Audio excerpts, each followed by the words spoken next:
back to Radio Taiwan International. You're listening to Geek Out. What's your cup of tea, tickles your fancy, or floats your boat? Join us as we share passions from people in Taiwan and around the world. I'm your host, Michelle Chang, and today in the studio we have back one of my besties, Eric Gao. Hey folks, it's me again, ya boy. Your friendly neighborhood, what are we talking about? Omni Nerd? Omni Nerd? What are we geeking out about today? Last time we were here, we were talking about the history of Warhammer 40,000, the game. Yes. Today, let's talk about the history of Warhammer 40,000, the universe. In-universe lore. I'm going to be lore dumping on all y'all. Yes. Look, I am not nearly as much of an Omni nerd as Eric. Okay, you are responsible. I know. For pulling me into this world. But you have dug far deeper in your chosen nerddom. That's true. My niche, I'm still digging. With a power drill. I've been digging by hand. She's got a power drill. That's true. I have a very wide but shallow nerddom. Omni nerddom, yes. Whereas I have gone, I've rented the backhoe from Home Depot, and I'm just going full fledged into dice and D&D. Yeah, that's her thing now. You're welcome. So in part, you're actually responsible for Geek Out, period. Oh, well then. You're welcome. So please, lore dump. We start at the beginning. So on the first day. So from the name Warhammer 40,000, this universe currently is set roughly 40,000 Common Era, I guess is what the term we're using now. Okay, right? okay. So 38,000 years from now is the modern setting of the game. Okay. That's actually why it says is 40. Yes, that's why it's called 40,000. Oh. Okay. So to begin, we need to go back 60 million years. During that period, when, hominids on Earth were first getting started, maybe, there existed a race called the Necrontyr. These people were generally not terribly healthy. The radiation from their sun meant they lived fairly short lives, even by human standards, often with many diseases like cancers. But despite this, they managed to create a very large interstellar empire. They were spread out all across the Milky Way galaxy. This didn't help them in their health problems, though. It was like basically baked into their genetics that they would live fairly short, uncomfortable lives despite all their science and technology and worldly power. Well, that's unfortunate. Yes, so they weren't terribly happy, especially when they discovered this other race known only as the Ancient Ones. We think that they're like reptilian or amphibian. They don't exist in the modern era anymore. Okay. But this other race had vast amounts of psychic power. And the Necrontyr were unhappy with them because apparently the Ancient Ones would not use their powers to help, cure them of their genetic ills. And so, as in all things in Warhammer, it went to war. So there's this huge war between the Necrontyr and the Ancient Ones, and this is known as the War in Heaven because it spans the entire galaxy. Right. So during the course of this war, the Ancient Ones create several servitor races. You get the Krork, which eventually become the Orc species. You get the Eldar, the space elves. Right. And they're basically fighting this proxy war for them. And the Necrontyr are losing, mainly because they have no answer to the psychic powers of the Ancient Ones and these newly created races made to fight them. Until they discover this other type of being called the Catan, star vampires. Oh, that's great. So the space vampires. Space star vampires. Star vampires. These things normally get their life energy from stars. Like they will leech the power of solar bodies. Okay, so not of our bodies, but solar bodies. Yes. Got it. But that's kind of unfulfilling. And then they realize that they can communicate with this race of Necrontyr. This Catan, known as the Deceiver, got in touch with the Necrontyr, which, that name might give you a clue as to what his whole shtick is about. Right. So they promised to aid the Necrontyr in their war. But to do that, they're going to need to give up their fleshy bodies. Dun, dun, dun. And they need to become what in the modern age is known as the Necrons. Yes. So basically, Terminator zombies. Walking skeletons made of metal. Shout out to Jared. Hey. Hey, here you are. You appeared. The entire Necrontyr race, they go through this, I forget the exact name of the process, but they give up their flesh bodies and take up these metal bodies. Now, obviously, for the low-ranked people, they get the most basic bodies, which have basically no personalities left. They're just pretty much robots. zombie robots. Okay. The higher up the hierarchy you go, the more autonomy you have, the more intelligence you still have. So like the highest levels, the overlords, the pharaons, the Silent King himself, the leader of the entire race. Oh, that's that name, man. The Silent King. It's a good name. That's a good name. Very sexy. They still have all their faculties and they lead the armies. And over the course of their renewed assault against the ancient ones, they do eventually win. The other races are still out there, but they're kind of scattered now, and the Necrontyrs have won. Except the Silent King realizes, hey, these metal bodies aren't good for us long term. Now, like 99% of the race are robot zombies, and they can't create any new ones. That's true. If they continue their conquests and wipe out all life in the galaxy, then they'll have nothing to study to figure out a way to reverse this process. So he does two things. One, he sets traps for all the Catan that have helped them. The Necrontyr, the Necrons now, they fragment the Catan and trap each fragment in Tesseract vaults, I believe they're called. They're basically high-tech Pokeballs where these shards of the Catan are kept and they can be released in times of battle I see. to use them. Okay. The Catan are now neutralized, even the Deceiver, who got deceived himself. The Silent King orders the entire race to go into hibernation for 60 million years to let the galaxy recover from the devastating war in heaven.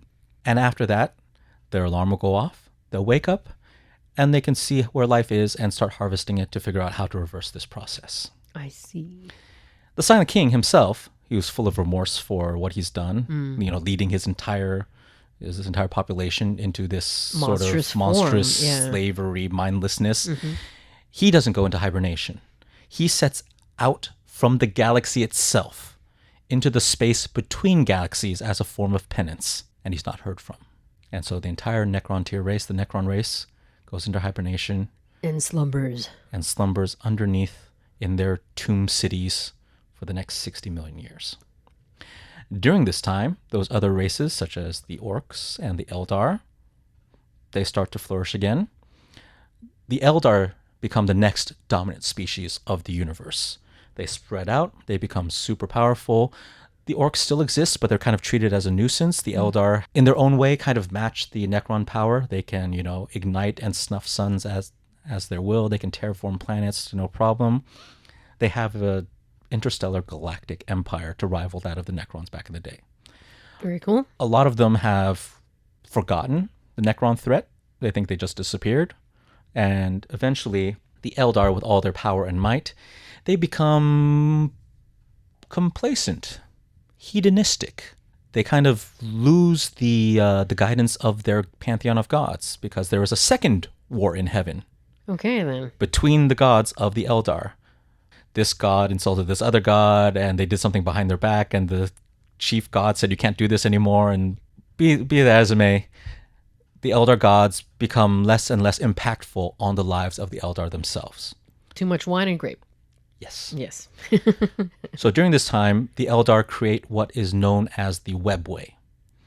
So there's the physical reality, right? The ones that we as human beings live in. Yep. And then there is the immaterium, the warp, the dimension of psychic potential, where all sentient beings' emotions and feelings kind of take form. Interesting. This is a very dangerous place because it does not follow the laws of physics and reality. The Webway is the membrane between these two different dimensions, different Lanes, realities. Right, okay. So it's safe to travel in the Webway. It's kind of skirts both realities. So you can get to where you're going in the physical reality much, much faster than you would through any sort of Physical travel. physical Yeah. travel, Yeah. even like faster than light travel. This is much faster and much safer. Gotcha. There are even whole cities built within the Webway. That's cool. And during this time, the Eldar are, living it up. They start, doing things for the giggles.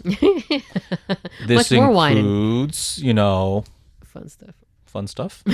This includes compounds and pharmaceuticals. Oh, we're talking about like straight up hedonism. This includes murder. Murder? What? Murder? Murder. Murder, okay. Yes. And during this time, all these emotions, all these hedonistic emotions, are kind of building up within the warp, which, as I we see said what's earlier, happening. Yeah. is the repository for all mortal emotions and feelings. Now, some Eldar, they realize, like, hold on, this is not good. We don't like this. We're going a bit too far now. Y'all need to slow down. Yeah. Hey guys, we Slow need to your slow roll. down. Pace yourselves, balance in all things, right? So a few of them are like, we're gonna go elsewhere. Yeah, bye-bye. So a few, they go out and colonize some of those terraformed worlds, and they just decide we're going to leave all that behind. Yeah. We're just going to start from scratch. Okay. We're going to just live very pastoral lives. Back to basics. The Pilgrims. The Pilgrims. There's another faction that decide we still like, our levels of technology and all that. So they start building giant continent-sized starships known as craft worlds. And they sail these away from the heart of the Eldar Empire. Unfortunately, some of them don't sail away fast enough. Because all that negative energy from the drugs and the fun stuff and Just the killings. As a note to listeners, we do not condone the use of Yes. compounds and drugs and and all that. absolute hedonism, and especially not murder. Yes. This is all please don't do fictional. that. This is a fictional universe. Very, very fictional. So all of this is coalescing in the warp. And there's this giant warp storm forming. And eventually, when all of this reaches a crescendo, a new chaos god is born. Oh, wow. Slaanesh, the fourth chaos god. And at the moment of its birth, in the heart of the Eldar Empire, it tears a hole in reality. From our physical reality to the warp, there is now an actual warp breach in space that covers the entire core of the Eldar Empire. There's an entire section of space that has now basically been plunged into the warp. Every single Eldar in that area dies immediately, and their soul is consumed by Slaanesh. Ooh. So some of those craft worlds I mentioned, they didn't set out fast enough. So they're still within like the shockwave area. Yeah. And so there are craft world husks just floating in space. Oh, that's terrifying. This is terrifying. This is terrifying. This is Warhammer. How did you describe Warhammer before? It's like a dark... Grimdark Thank is you. the term. Thank you. Because everything sucks. It's just Even the most heroic factions do horrible, horrible things to survive. This is just terrifying. So there's basically a hole ripped into reality in the middle of the Eldar Empire. Right.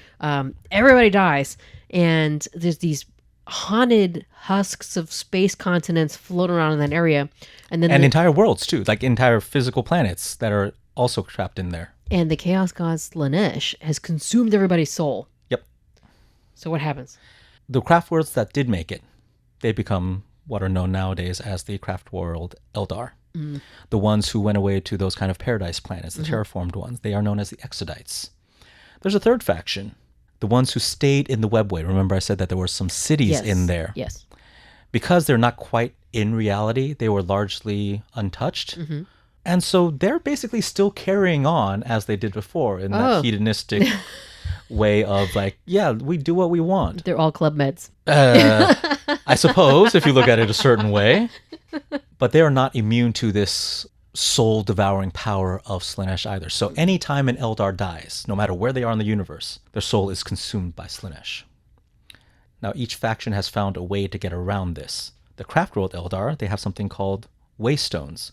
They have to go back into that warp rift, go back to the planets where the old empire was, saturated with chaos energy, and find these special gemstones. They wear it on them at all times, and if they die, instead of being consumed by Slaanesh, their soul goes into that Waystone, becoming a soul stone. And that soul stone is taken to the heart of the craft world, where all the spirits are eventually stored in like their crystalline matrix thing. I forget the exact term for it. Okay, but this is cool. Okay. The Exodites do something similar. When they die, their souls join like the world stone of their particular planet. Right. So they're protected unless something horrible happens to their craft world and or their Exodite planet. Or if individual cases, if their soul stone is destroyed before it can be joined with the matrix, then nom nom nom nom. The Dark Eldar, they don't have waystones, so they're constantly just being drained of their soul by Slanesh. They get around this by doing bad things to other life forms. Oh. They torture, they cause pain. They feed on other people's torment to revitalize their own souls.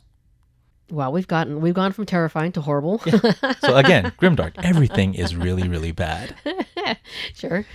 And thus falls the Eldar Empire. They're still around. But not in the numbers that they were. Far fewer numbers, and they're mostly fighting now battles of survival.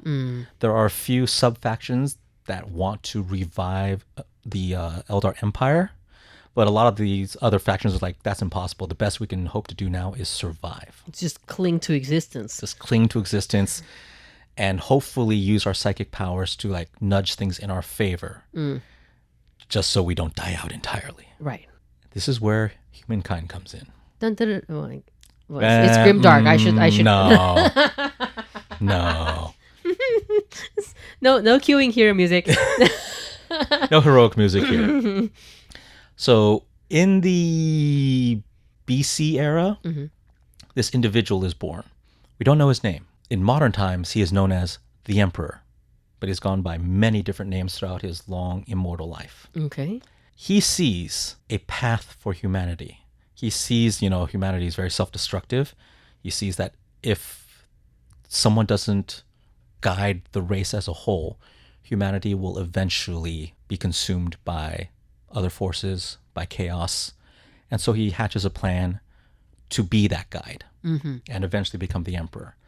But he doesn't take over immediately. There are many different ages of humankind. There is, the first diaspora into space. There is a rather large human empire in space, not as large as the Eldar one. Right. The Eldar, it's not super clear how these coexisted because they must have for some period of time, not very long by the Eldar's reckoning. They were around for almost 60 million years. But there's a large interstellar empire of humans. They go sent out into the stars with very limited warp travel. There's a special breed of humans called navigators who can see into the warp and find safe routes for ships to go. Not 100% safe, but safer than doing it blind. So eventually they go out, they colonize, and they spread. Then something called the Dark Age of Technology happens. Humans become too reliant on AI. Dun dun dun. And basically these sentient robots, the Men of Iron, rebel. They're actually called Men of Iron. They're called the Men of Iron. So we are, there's a nod to Ultron here. I love it. Hey. And so the entire empire falls apart because it's now a war for survival against the AIs. Mankind eventually wins, but the reliance in technology is severely curtailed. They don't trust any sort of AI anymore. They call it abominable intelligence instead of artificial intelligence. Skynet always turns around and It's always the stabs us. Skynet. Yep, It's always the Skynet. Yep. So what you have now are little pockets of humanity scattered among the stars who have somehow managed to survive old night, as they call it. Like this period of time where interstellar travel and communication basically stopped completely. Little human colonies, maybe like a small stellar empire. Yeah. Individual forge worlds of the Mechanicum have managed to stay viable. But in general, there's no cohesion. Right. So what time is it now? This is roughly 35,000, I think. That number's probably wrong. Okay. But somewhere in the vicinity. Yeah. During this course of between our year 2000 and the year like 39,000-ish. Yep. Somewhere in there. This all happens. Okay. There's the diaspora, there's the great spreading of humanity. Yeah. The There's old dark night. age. There's the old night. Then we come back to Earth. Earth is not in a good way. I mean, we gotta see. You can see it coming now. Yeah, we can see it coming now. I mean, it's Wall-E actually put it very, very visually. Wall-E, but even more depressing than yes, that. very depressing. So Earth has been largely stripped of its natural resources. There's no world government. It's all just raiding bands of techno-barbarians and like mutants and like psychic warlords and things like that. I love how like we can pull from pop culture, like the whole Mad Max imaging. It's It's also all relevant. It's all in there. I can see it. And this is when the emperor makes himself known. So he starts building his armies. He starts building his forces, and he goes and conquers the entire planet of Earth. Tune in next time for part 2 of this ridiculously huge Warhammer lore dump. I found it really interesting so far.